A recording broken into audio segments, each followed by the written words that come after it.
Di negeri yang dikelilingi gunung dan lautan, lahirlah semangat yang tak mudah dipadamkan. Bukan dari teriakan, tapi dari langkah yang terus maju walau sepi. Ini bukan kisah tentang menaklukkan alam, tapi tentang menaklukkan keraguan, ketakutan, dan batasan yang selama ini ditempelkan pada kata perempuan. Kami berjalan dan berjuang mewakili ribuan suara yang pernah dibungkam. Kami bawa semangat Kartini ke puncak-puncak negeri. Ini adalah ekspedisi, bukan hanya fisik, tapi juga jiwa. Ini adalah jejak Kartini.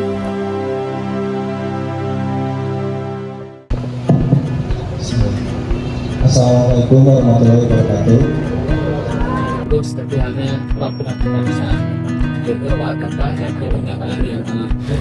Tanggal 17 Juli 2025 merupakan awal bagi kami untuk menjalankan ekspedisi jejak Kartini 2. Diawali dengan pelepasan tim di kampus 2 Taman Sari, tim dilepas langsung oleh Profesor Cartono, Wakil Rektor 1, Wakil Wali Kota Bandung Bapak Erwin dan seluruh anggota Mapakalam. Pelepasan ini menjadi doa dan mandat agar semua tim yang berangkat selamat dan tujuannya bisa tercapai. Dari kampus hijau nan berseri, Unpas Bandung tempat meninggal. Jejak Kartini diterusuri, wujudkan mimpi lewat mapak alam.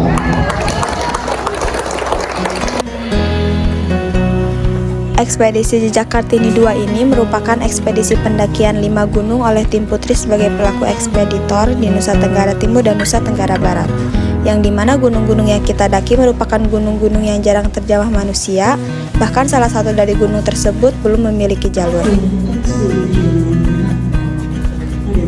Sekitar pukul 9, selesai melakukan upacara pelepasan, kami tim ekspedisi Jejak Kartini 2 Mapakalam berangkat menuju stasiun Bandung. Dari sana, kereta membawa kami dalam perjalanan panjang menuju ke Surabaya. Hampir seharian penuh kami berada di perjalanan.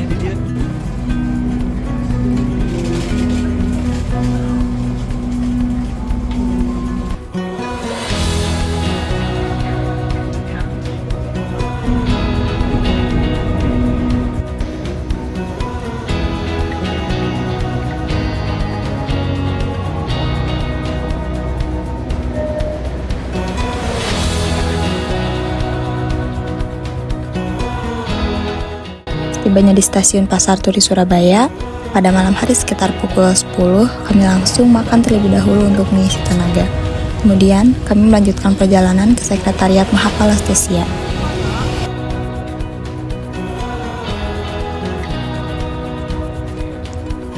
Keesokan harinya di hari Jumat tanggal 18 Juli 2025, harian penuh kami berada di Sekretariat Mahapala.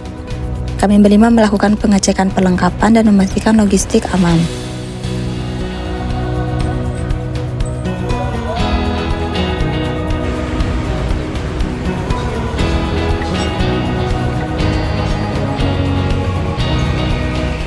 Malam harinya sekitar pukul 7, kami berangkat menuju Pelabuhan Tanjung Perak.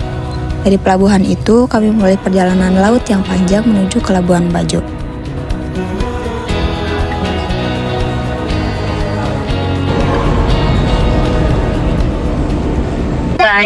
Sekarang kita lagi ada di kapal menuju pelabuhan Bajo. Ini sekarang baru naik kapal dari pelabuhan Tanjung Perak.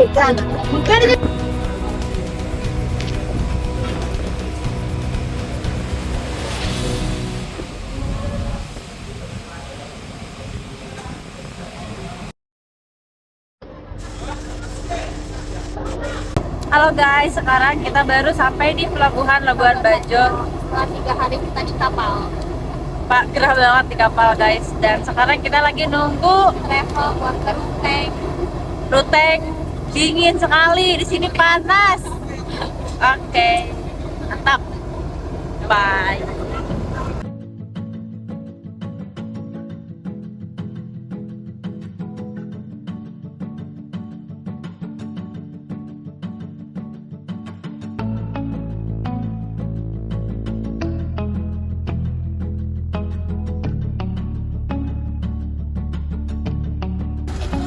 Halo guys, sekarang kita lagi di travel menuju Ruteng. Di sini masih panas banget. Nanti katanya di Ruteng tuh dingin banget. Jadi tungguin aja ya guys. Bye. Guys, ini. Hari Minggu tanggal 20 Juli 2025 tepatnya pukul 4 sore, akhirnya kapal kami tiba di pelabuhan Labuan Bajo. Rasanya lega sekali bisa menjejak daratan setelah kurang lebih 2 malam berada di laut. Sore ini perjalanan darat kembali dimulai. Dari Labuan Bajo, kami berangkat menuju ke kota Ruteng. Perjalanan ini cukup panjang.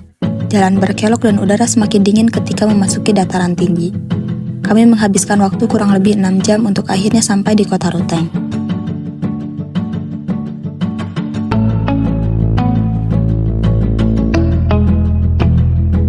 Beli roti guys, ibunya orang Sukabumi.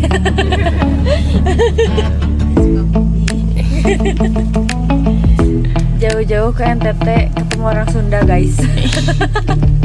Jajan. Ini warungnya. Malam hari sekitar pukul 11 malam, kami tiba di base camp Dita Adventure untuk beristirahat.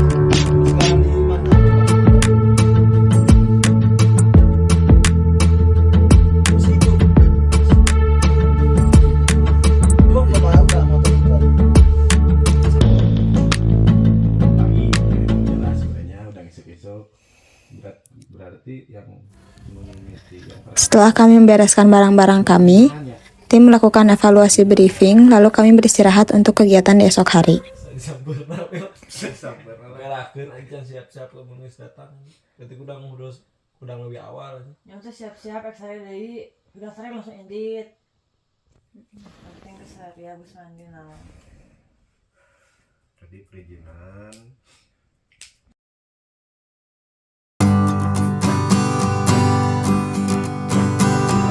Ruteng, ibu kota Kabupaten Manggarai di Flores, kenal dengan udaranya yang sejuk dan hamparan kekayaan budaya Manggarai. Berada di ketinggian sekitar 1.200 meter di atas permukaan laut, Ruteng dijuluki kota seribu biara. Ruteng adalah gerbang budaya Manggarai, rumah bagi tarian caci dan tradisi leluhur yang masih terjaga. Di kota ini kami memulai petualangan, di kota ini kami merasakan indahnya toleransi.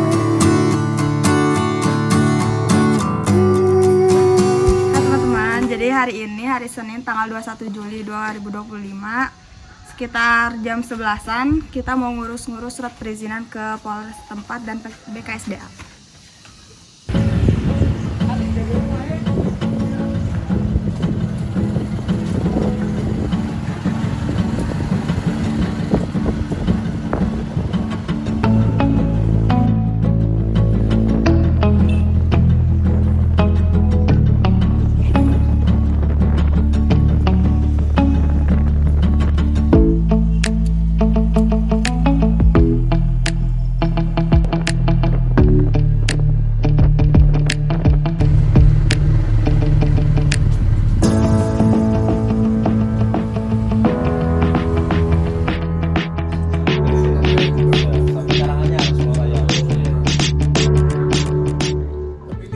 Selama kita di Ruteng ini tuh kita di tempatnya Bang Franky, ini Bang Franky.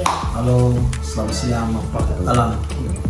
Kebetulan kalau mau ke Gunung Ranaka sama Pocolikang itu, kota terdekatnya itu di kota Ruteng, Kabupaten Manggarai. Kalau untuk estimasi perjalanan kemarin kita dari Labuan Bajo itu sekitar 4 jam. Teman-teman semua yang mau ke Ranaka atau Pocolikang bisa nyiapin perizinan ke Polres Manggarai, BKSDA, sama ke Pemkab Manggarai juga. Kita lagi jalan menuju Ruteng Puu atau rumah adat Gendang. Pokoknya tadi tuh estimasi dari rumah Bang Franky itu sekitar 15 menit. Kita jalan kaki ya guys.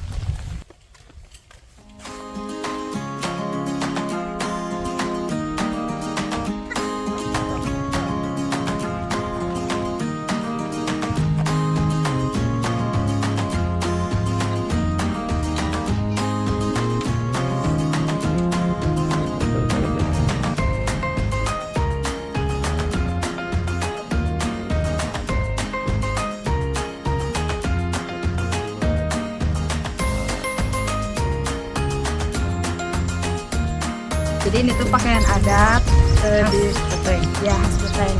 Manggarai. Songke. Songke, kalau yang ini namanya songke. Songke. Kalau tobe kain songke. Kain songke. Kalau ikat kepala yang buat perempuan ini namanya retuk. Kalau yang buat laki-laki dipakai bangsaiki namanya songkok.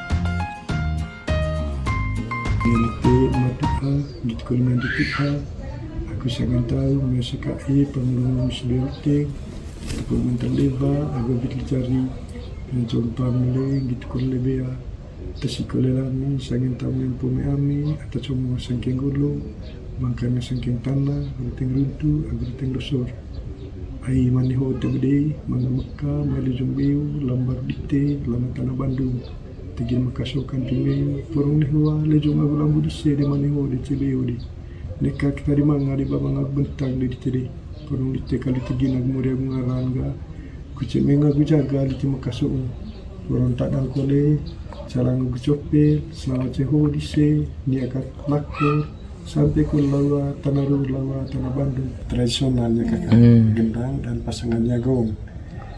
Kalau gendang ini selain sebagai alat musik dia punya fungsi itu sebagai rumah pemerintahan lokal. Dikatakan begitu karena kami orang Manggarai menyebutnya gendang ulen lingkun peang yang artinya ada rumah pemerintahan lokalnya di dalam kampung, kemudian ada tanah kekuasaannya di luar yang dipimpin oleh beberapa tetua adat. Yang pertama itu Tua Golo.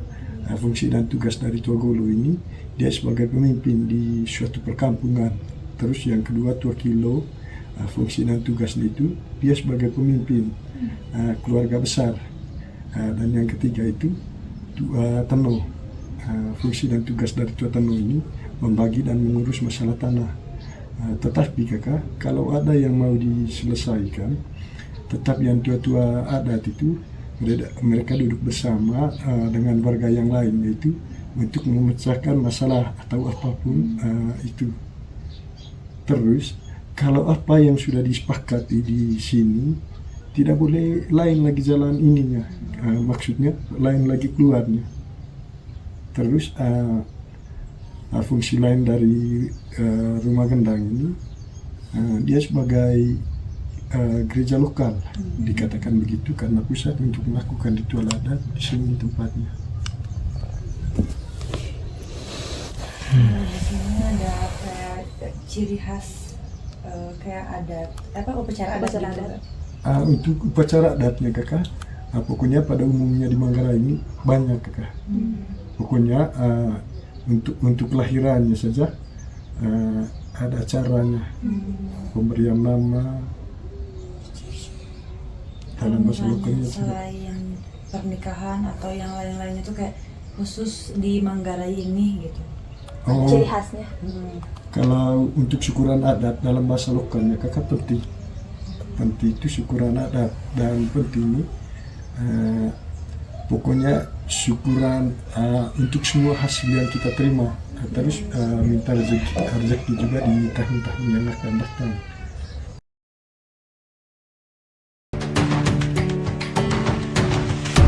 Ruteng Pu'u adalah desa adat di tengah kota Ruteng. Dengan rumah-rumah tradisional berbentuk kerucut yang mengelilingi compang, altar batu persembahan, desa ini menjadi simbol peradaban Manggarai. Di tengah dinginnya udara pegunungan, Ruteng Pu'u berdiri sebagai saksi bisu budaya Manggarai yang berakar kuat. Ruteng Pu'u bukan hanya tempat tinggal, melainkan ruang sakral tempat masyarakat menjaga hubungan dengan leluhur.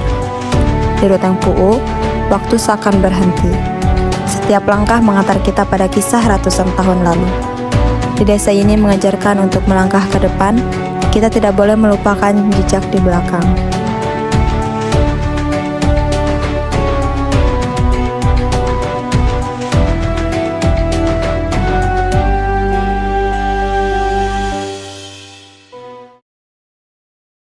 Keiki kan mereka dulu pernah juga itu total 8 jam lebih, hampir 10 jam mereka. Sekarang kita sedang melakukan briefing untuk keberangkatan besok. Kalau jam untuk 4 hewan-hewan yang sudah berbisa daerah di mulai tidak ada ya. perjalanan ke Gunung Ranaka. Untuk Berarti babi hutan. TikTok atau ngecamnya kita sedang diskusi Kalau di dulu, sini masih belum cara tahu keputusan buat akhirnya ninggalin gimana, mobil lebih baik ada caranya atau kah atau Tidak ada, ngecamkan. dia memang dengan manusia dia pasti takut. ya? Oh, takutnya kan Setelah kami ke Ruteng Puu, kami kembali ke rumah Bang Franky untuk melakukan briefing dan prepare untuk pendakian ke Gunung Ranaka. Lalu kami beristirahat karena esok akan menjadi pendakian pertama kami tim ekspedisi Jejak Kartini 2 di Nusa Tenggara Timur. beda-beda.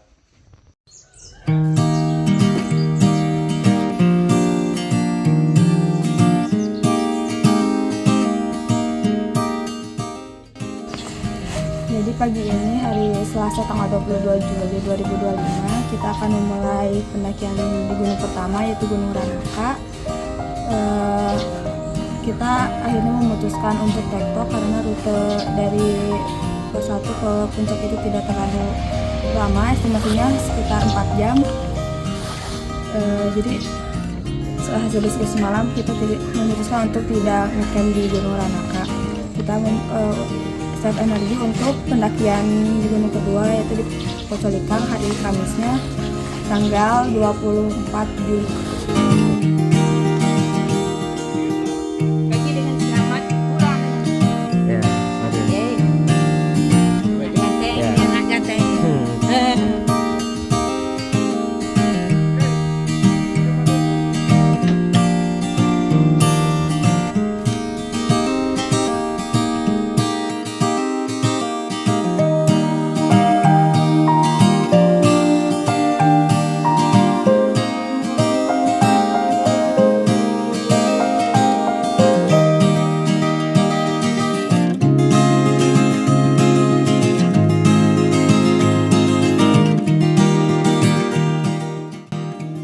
Sekarang kami semua sudah sampai di base camp Gunung Ranaka, sudah registrasi juga.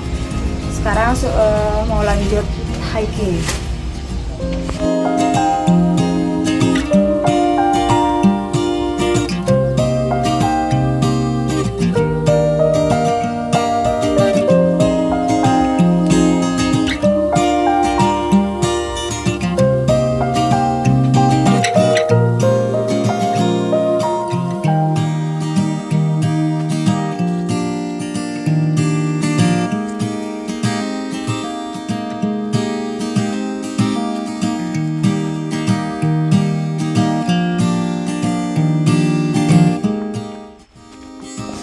Jadi sekarang kita sudah berada di kilometer kurang lebih di 6 kilo.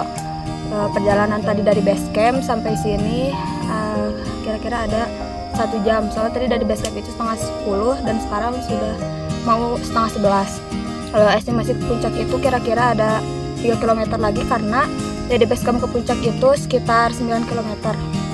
Kita lagi istirahat dulu terus lanjut lagi mendaki sampai puncak Gunung Ranaka.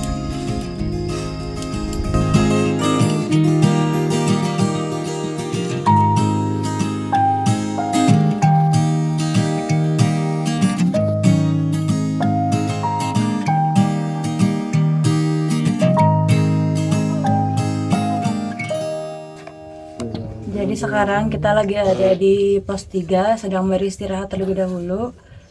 Dan kalau jika tidak kabut ini tuh terlihat anak gunung Ranakanya. Dan sekarang tuh kabut jadi tertutup. Kalau pagi-pagi belum ada kabut terlihat jelas sekali. Itu guys. Pagi-pagi ketutupan. Dan untuk estimasi ke puncak sekarang tuh dari pos 3 sekitar 15 menit. Dan setelah dari puncak kita akan singgah dulu di danaunya. Dari puncak tuh estimasi 20 menit.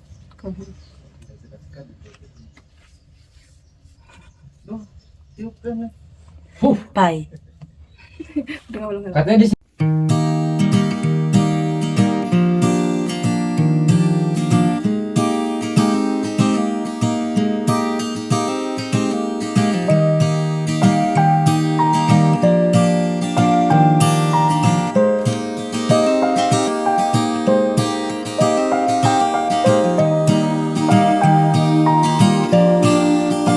Jadi di belakang saya ada gambar atau itu tuh menjadi perjalanan proses Nisa membawa salib ke puncak Gunung Ranaka, dari bawah membawa salib, dan prosesnya mungkin cukup berat dan banyak juga gapura-gapura di sepanjang jalan ke puncak ini.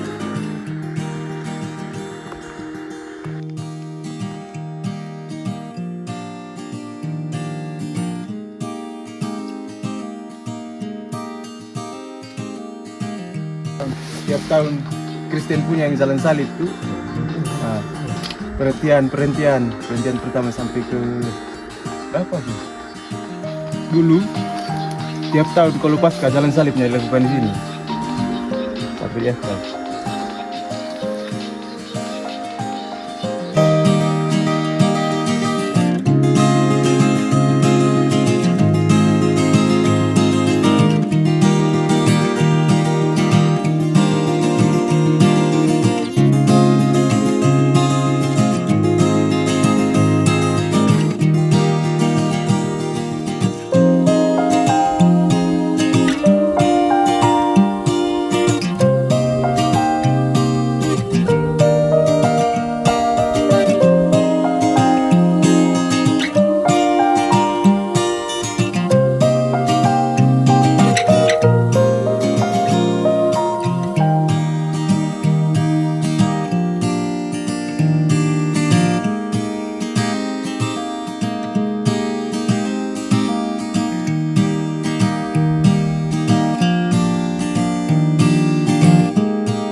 Jadi sekarang kita sudah sampai di puncak Gunung Ranaka. Sekarang sekitar pukul 1:30.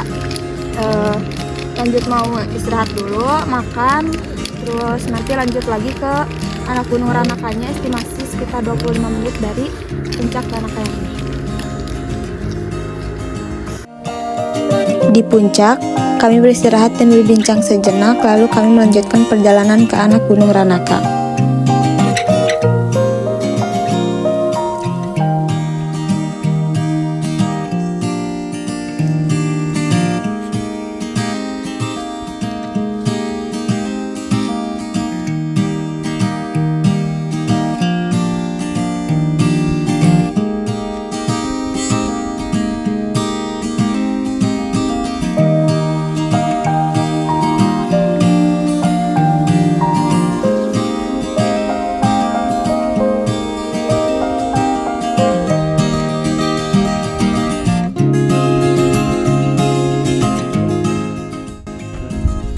Sekarang kita sudah berada di gunung berapi Nampanus.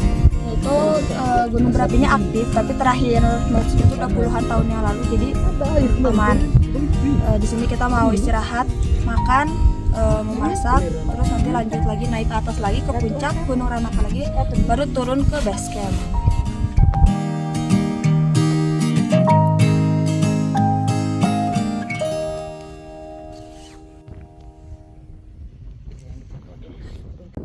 Ekspedisi Jejak Kartini 2 Gunung Ranaka.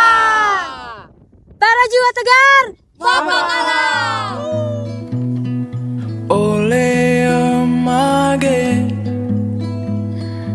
Di jantung Pulau Flores berdiri sebuah raksasa yang sunyi, Gunung Ranaka. Dengan ketinggian lebih dari 2.300 meter, ia menjulang, menembus awan, menjadi atap bagi tanah Manggarai. Dari lereng-lerengnya mengalir kehidupan, air, tanah subur, dan udara sejuk yang menjaga Ruteng dan sekitarnya. Namun, Ranaka bukan hanya sekedar gunung. Ia adalah saksi bisu perjalanan waktu. Dari letusan yang membentuk kawah, hingga doa-doa masyarakat yang menggantungkan harapan kepada alam. Setiap kabut yang menyelimutinya, seakan menyimpan rahasia leluhur yang tak pernah usai. Gunung Ranaka, gagah, agung, dan abadi. Tempat manusia belajar betapa kecilnya diri dan betapa besar kuasa semesta.